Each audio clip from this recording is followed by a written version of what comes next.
Dear student, मैं पढ़ाने जा रही हूँ पाठ नंबर 2, जिसका नाम है भिक्षा पात्र। भिक्षा यानी कि भीख, पात्र यानी कि बर्तन।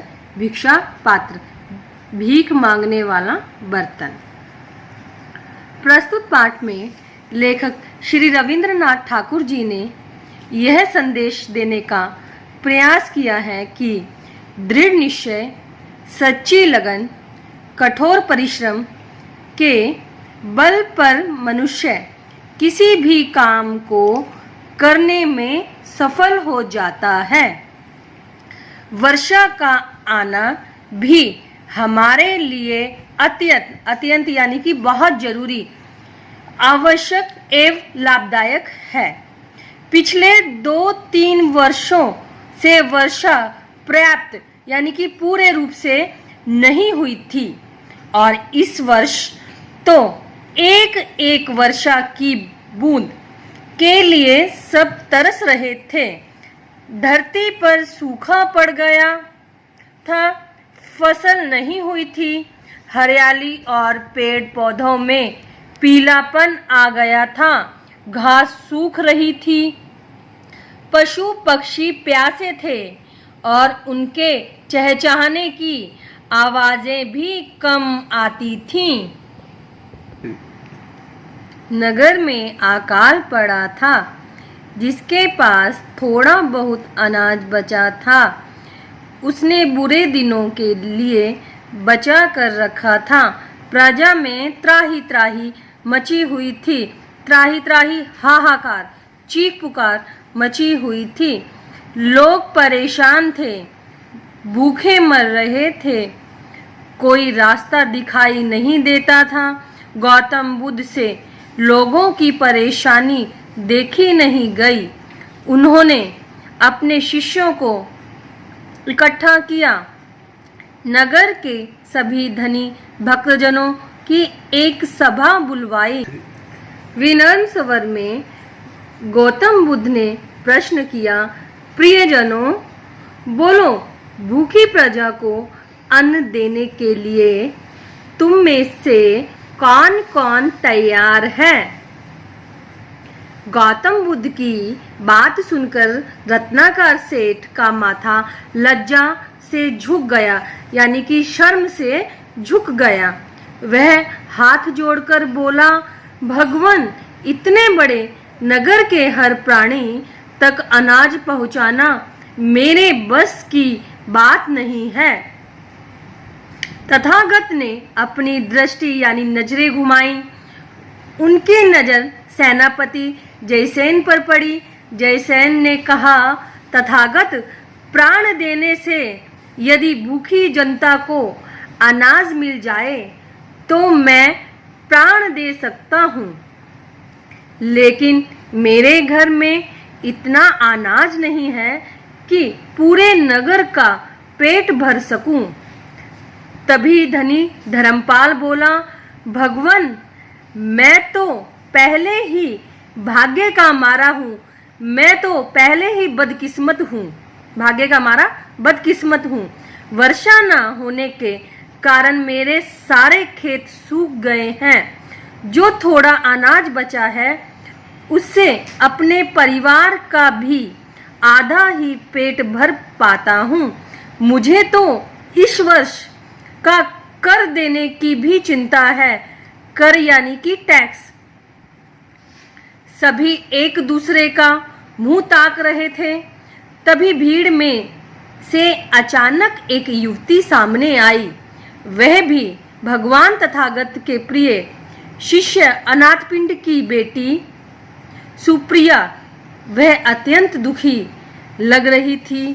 आंखों से बहते अश्रु पोंछकर यानी आंसू पोंछकर उसने बुद्धदेव के चरण छुए और मीठे स्वर में बोली, भगवान, यह तुच्छ यानी कि छोटी सेविका आपकी आज्ञा का पालन करेगी।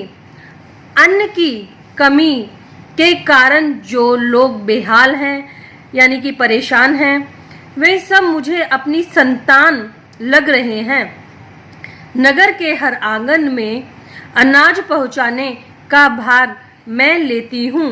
सभी आश्चर्यचकित यानी कि सभी हैरान रह गए।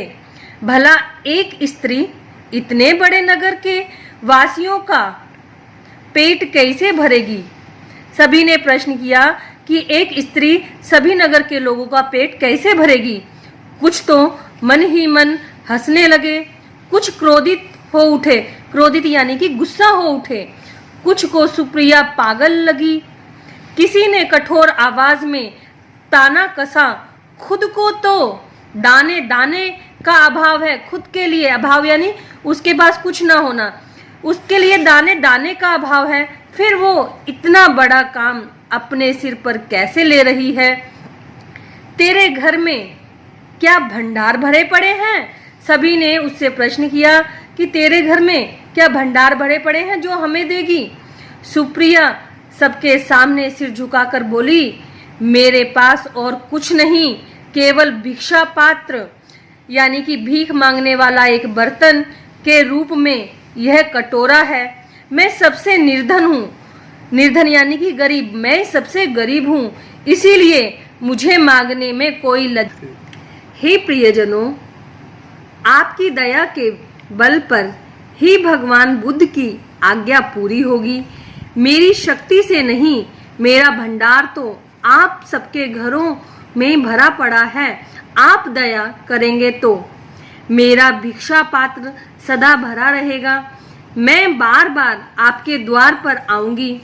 आप जो कुछ भी देंगे वह भूखों को खिलाऊंगी। जब तक धरती माँ के आप जैसे पुत्र हैं तब तक चिंता कैसी? चिंता यानी कि परेशानी कैसी?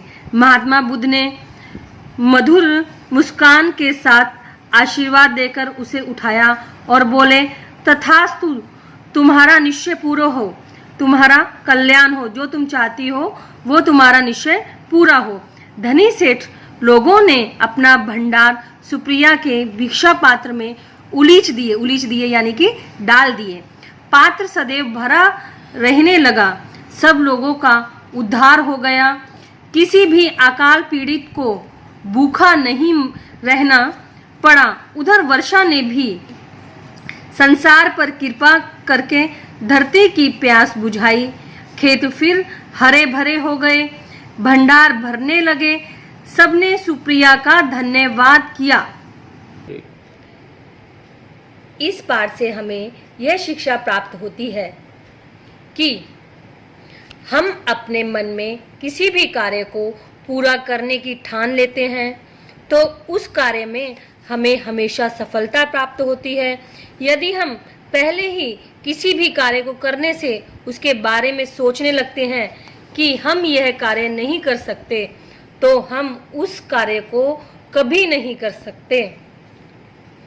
तो हमें अपने मन में सकारात्मक सोच रखकर ही कार्य पूरा करना चाहिए और हमें हमेशा कठोर परिश्रम करना चाहिए।